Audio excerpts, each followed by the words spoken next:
Cinema is dying? What? Cinema's in trouble? Cinema's dead? What do you even mean?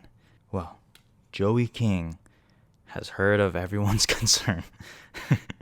Joey King has heard of everyone's concern. Cinema is dead? Joey King said, "Not on my watch. The Kissing Booth 2.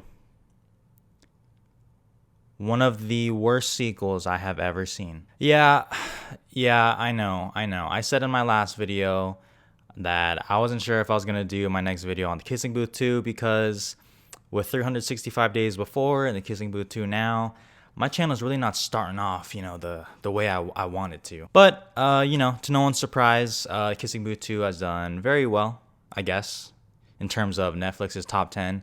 Which, doesn't mean that much to me, but regardless, it's there. Now, I watched the first movie, The Kissing Booth, and it's basically just cringe in a movie.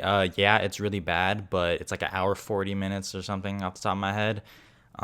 It goes by somewhat fast, and I can mostly kind of laugh my way through it. So, yeah, it's really bad, but does it, piss me off? Not really.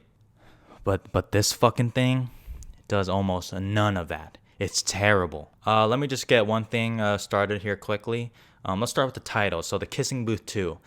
Motherfucker, The Kissing Booth has nothing to do with this movie. It's involved for maybe 5 or 10 minutes towards the end, and that's really it. It's like the movie Godzilla, where everyone was pissed that Godzilla was barely in it. If you replaced Godzilla with The Kissing Booth? Okay, now, number 2, okay? What is this movie about? Man, I wish I knew.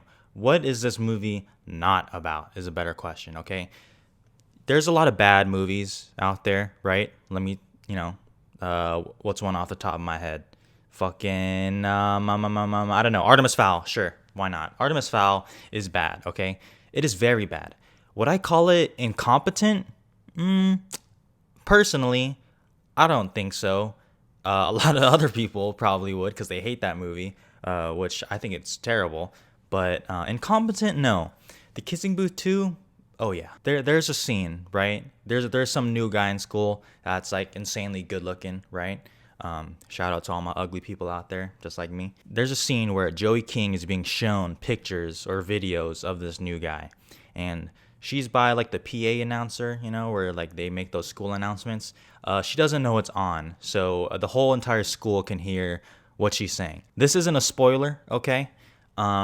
But I have to say this. So, she starts talking about how good looking this guy is, how hot he is, looking like a snack, When I tell you this scene lasts too long, I mean this scene lasts way too long. Now look, I've talked about someone that I thought was attractive, right? I'm sure most of us have, okay? But do I go on a 15-minute soliloquy about the shape of their body or whatever? No. The character of Joey King, that Joey King plays, are you dumb or are you stupid? Because right now you're playing both. Now, while this movie is mostly boring, there are some funny moments. Not because they're trying to be funny, but unintentionally funny. Once again, no spoilers, but there's a scene where Joey King, L, I should just start saying L, but you guys know who I'm talking about, is dancing on Dance Dance Revolution, right?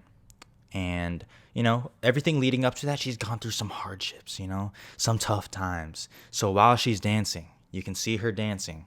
Everything in the background fades to black. And then just the flashbacks of all those hardships start playing in the background while she's dancing on Dance Dance Revolution. When I tell you that I laughed my ass off, okay?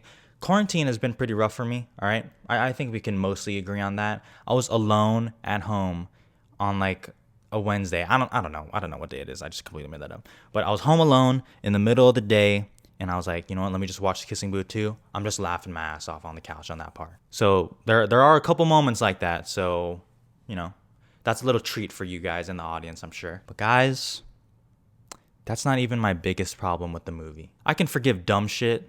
Okay, I have no problem forgiving dumb shit. I don't care that it's called The Kissing Booth 2 and The Kissing Booth's not even a part of it. I don't care about all that, genuinely. What I don't like is having my time wasted. The fact that this movie has the audacity to be 2 hours, 12 minutes long is mind-blowing. Best Picture winner, Parasite. Legitimately, one of the best films that I've ever seen personally. Clocks in at 2 hours, 13 minutes long. Parasite is 1 minute longer than The Kissing Booth 2. Excuse me, what the fuck? This movie is longer than Good Will Hunting, La La Land, The Social Network, Whiplash, 12 Angry Men, Dunkirk, Empire Strikes Back, Moonlight. I mean, you know, not saying that bad movies have to be short, but oh my god, this movie is so long. It feels like you're watching The Irishman, where it's like 3.5 hours long. There is no worse feeling than watching a movie on Netflix and you're thinking, I'm probably halfway through at this point, and you know, you look at the playback and there's like an hour 45 minutes left. Not a worse feeling in the world. That happens like 3 times during this movie. And don't get me wrong, they really try to fill up this time. There are so many subplots. So let me address what I kind of went over earlier. What is this movie about? Man, this movie has so many subplots. Let me read you some just that I wrote down on my phone. And I'm probably missing some too because I don't want to think too hard about this movie. Okay. There's a subplot about Ellen Lee, Ellen Noah, Ellen Lee's girlfriend Rachel, Ellen a female friend of Noah's that she's jealous of named Chloe, Ellen College, Ellen Money, Ellen Marco, and Dance Dance Revolution. There's a gay subplot between 2 characters. Like, bruh, can we relax a little bit? I just named some, okay? It's, oh my gosh, it's all over the place. This movie does not need to be this long, okay?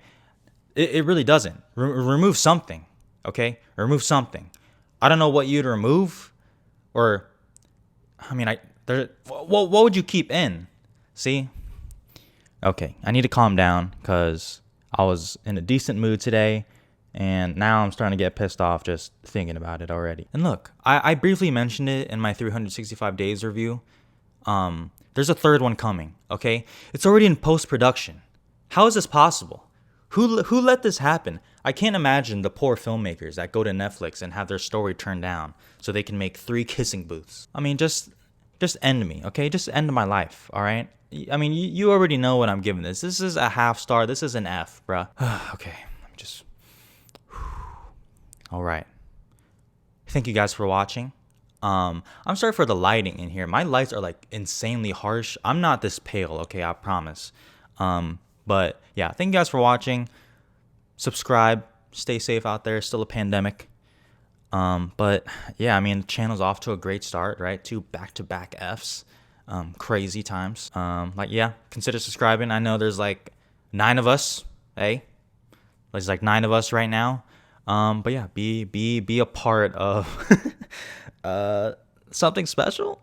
No, not something special. This is shit. All right, well, stay tuned for the next video. Don't know what it'll be on. I hopefully it's not on another shitty movie. But yeah, that'll do it. Bye.